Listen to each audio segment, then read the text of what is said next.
మరి మీతో పరిచయం అధ్యక్ష 2002లో మెదక్ ఉప ఎన్నిక వచ్చిన సందర్భంలో నేను జడ్పీటీసీగా ఉన్న సందర్భంలో మిమ్మల్ని కలవడం జరిగింది. అప్పుడు మెదక్ ఉప ఎన్నిక కోసం మీరు అక్కడికి రావడం జరిగింది. తదనంతరము మరి మీరు తెలంగాణ ఉద్యమం కోసం టీఆర్ఎస్ పార్టీలో జాయిన్ అయ్యి గౌరవ ముఖ్యమంత్రి గారితో కలిసి పనిచేసే సందర్భంలో ఉప ఎన్నిక బాన్స్వాడలో వచ్చినప్పుడు ఆ సందర్భంలో మేము బాన్స్వాడలో పనిచేయడం జరిగింది అధ్యక్ష. మీరు ప్రజలతో పెంచుకున్న ఇంటిమసీ, మీరు ప్రజలతో పెంచుకున్న అనుబంధాన్ని చూసి చాలా నేర్చుకున్నాం అధ్యక్ష మేము అక్కడ.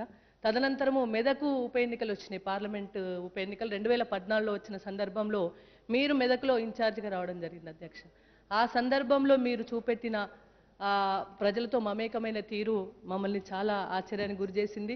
ఆ పోచారం ఎత్తు పెంచే విషయంలో కూడా మీరు గట్టి నిర్ణయం తీసుకొని ఎట్టి పరిస్థితిలో పోచారం డ్యామ్ పెంచట్లేదు, మీరెవరు కూడా ముంపునకు గురిగారని చెప్పి వాళ్ళకి ధైర్యాన్ని నూరిపోసి ఆ మెదకు ఉప ఎన్నికల్లో కూడా మరి మంచి మెజారిటీ వచ్చే విధంగా కూడా మీరు ప్రజలందరినీ మమేకం చేయడం మేము అక్కడ చాలా విషయాలు నేర్చుకోవడం జరిగింది అధ్యక్ష.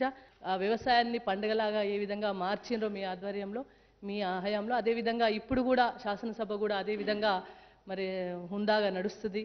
అదేవిధంగా అనేక శాసనాలు జీవోలు తయారవుతాయని మేము భావిస్తూ ఉన్నాం. కర్తవ్య నిర్వహణలో భగవంతుడు మీకు ఎల్లవేళలా అందుబాటులో ఉండాలని, అండగా ఉండాలని, ఈ సభ యొక్క గౌరవాన్ని పెంచే విధంగా మీ సభను హుందాగా నడిపిస్తారని నమ్మకాన్ని వ్యక్తం చేస్తూ నేను సెలవు తీసుకుంటున్నాను అధ్యక్ష. ఈరోజు తమరు స్పీకర్గా ఎన్నిక కావడం ఈ సభలో ఉన్నటువంటి శాసనసభ్యులకే కాకుండా అధ్యక్ష, తెలంగాణ ప్రజానీకం మొత్తం, ఉద్యమకారులు కావచ్చు, ముఖ్యంగా రైతాంగం మొత్తం కూడా ఈరోజు ఒక బాన్స్వాడలో మాత్రమే కాదు అధ్యక్ష, తెలంగాణ వ్యాప్తంగా కూడా ఈరోజు ఎంతో సంతోషంగా సంబరాలు చేసుకున్నటువంటి పరిస్థితి మనం చూస్తున్నాం అధ్యక్ష. తమరు తెలంగాణ రాష్ట్ర సాధనలో భాగస్వామ్యం కావడం అధ్యక్ష, నేను స్వయంగా చూశాను అధ్యక్ష. వరంగల్లో తమరు ట్రాక్టర్ నడుపుకుంటూ బాన్స్వాడ నుంచి మండు టెండలో మేము ముందర వెళ్ళాం అధ్యక్ష వరంగల్కు. చూద్దాం మళ్ళీ వరంగల్ మొత్తం తిరుగుదామంటే తమరు బాన్స్వాడ రూట్లో వస్తున్నారు అధ్యక్ష. మీ వెనకాల 25 ట్రాక్టర్లు అధ్యక్ష, తమరు ముందర నడుపుకుంటూ వస్తాను. మేము సగం ట్రాక్టర్లు నడిపినాం, సగం మధ్యలో నడిపి మళ్ళీ కార్లు వచ్చినాం. ఈయన అంత దూరం నుంచి వస్తున్నాడు, అయ్యో ఎంత పొరపాటు చేసినాం కదా అని చెప్పి మేమే మనసులో అనుకునేటట్లు తమరు పట్టుదల, తెలంగాణ ఉద్యమంలో పనిచేసే తీరు మాతో పాటు అక్కడ వచ్చినటువంటి ప్రజలందరూ కూడా గమనించారు అధ్యక్ష. ప్రధానంగా వ్యవసాయ శాఖ బాధ్యతలు తమరు చేపట్టిన తర్వాత మరి మీరు చేసినటువంటి కృషి, మీరు చేసినటువంటి పట్టుదల ఇలా తెలంగాణ ప్రజానికి మొత్తం కూడా హర్షిస్తుంది అధ్యక్ష. జాతీయ స్థాయిలో, అంతర్జాతీయ స్థాయిలో మీరు ఢిల్లీ వెళ్ళి అవార్డు తీసుకున్నప్పుడు మీరు ఒక మాట మాట్లాడింది అధ్యక్ష.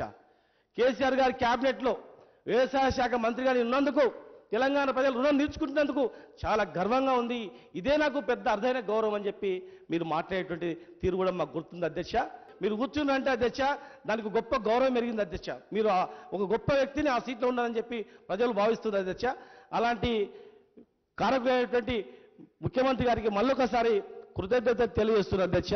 థ్యాంక్ యూ అధ్యక్ష. తమరు ఈరోజు సభాపతిగా ఎన్నికైనందుకు తమకి హృదయపూర్వక శుభాకాంక్షలు అధ్యక్ష.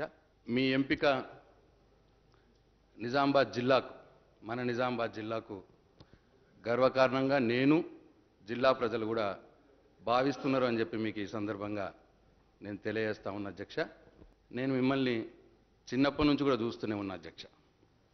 మా కుటుంబానికి మీకు దాదాపు 40 సంవత్సరాలుగా అనుబంధం ఉన్నది. మీరు రాష్ట్రంలో ఎన్నో పదవులు చేపట్టారు. మీరు చేపట్టిన ప్రతి పదవి ద్వారా ప్రజలకు మేలు చేయాలనే మీ తపనని మేము చిన్నప్పటి నుంచి చూస్తూనే ఉన్నాం. మరి మీరు ఈ పదవికి ఎన్నికైనరు, తప్పకుండా మీరు ఈ పదవిలో రాణిస్తారనే సంపూర్ణ విశ్వాసం నాకున్నది.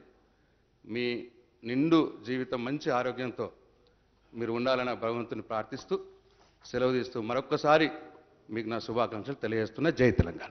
అధ్యక్ష, పువ్వు పుట్టగానే దాని పరిమళాలు వెదజల్తాయి అన్నట్టుగా మీరు మొట్టమొదటిసారిగా 27 సంవత్సరాల సుదీర్ఘమైనటువంటి రాజకీయ అనుభవంలో ముందుగా రైతు ప్రతినిధిగానే రాజకీయ ప్రవేశం చేశారు.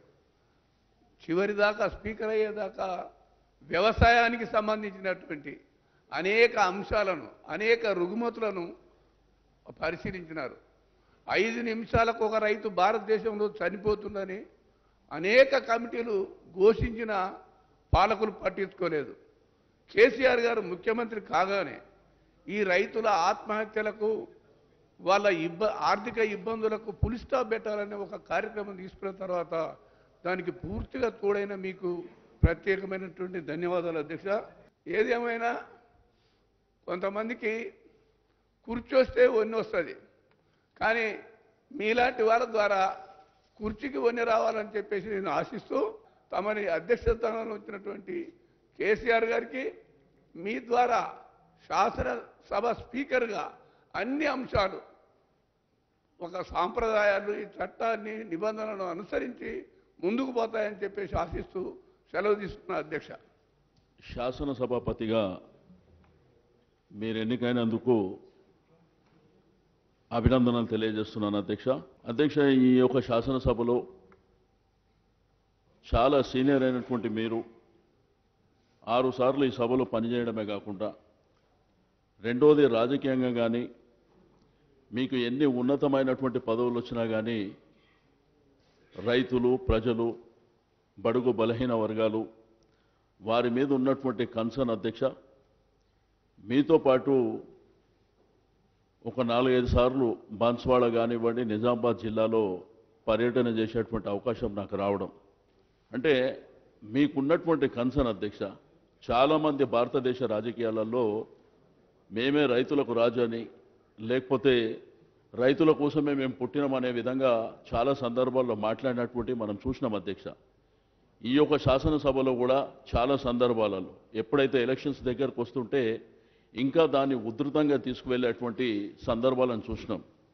కానీ ఈ భారతదేశ రాజకీయాల్లో తెలంగాణ రాష్ట్రంలో గౌరవమైన ముఖ్యమంత్రి గారి ఆధ్వర్యంలో నిజమైనగా ఈరోజు మన రైతులు, అది మీ వ్యవసాయ శాఖ ద్వారా మీరు మంత్రిగా ఉన్నందుకు ఈ దేశం గర్వపడే విధంగా ఈరోజు దేశంలో ఉన్నటువంటి అన్ని రాష్ట్రాలు కూడా, కేంద్రంలో ఉన్నటువంటి ప్రభుత్వాలు కూడా మన వైపు చూసే విధంగా మరి ముఖ్యమంత్రి గారు ఆదేశాలు ఇవ్వడం, మీరు ఆ కమిట్మెంట్తో పనిచేయడం అధ్యక్ష. కాబట్టి ఈ హోదాలో తప్పకుండా ఈ యొక్క సభకు నిండుతనాన్ని తీసుకొచ్చి మరి ఈ సభనే భారతదేశ రాజకీయాల్లో పార్లమెంటు కానీ ఇతర వేరే రాష్ట్ర అసెంబ్లీలకు కూడా ఆదర్శంగా ఉండాలి, ఒక ఆదర్శమైనటువంటి సభాపతి తెలంగాణలో ఉన్నారనే విధంగా మీరు పనిచేస్తారని చెప్పి పూర్తి నమ్మకం, విశ్వాసం ఉందని చెప్పి తెలియజేస్తూ సెలవు తీసుకున్నాను.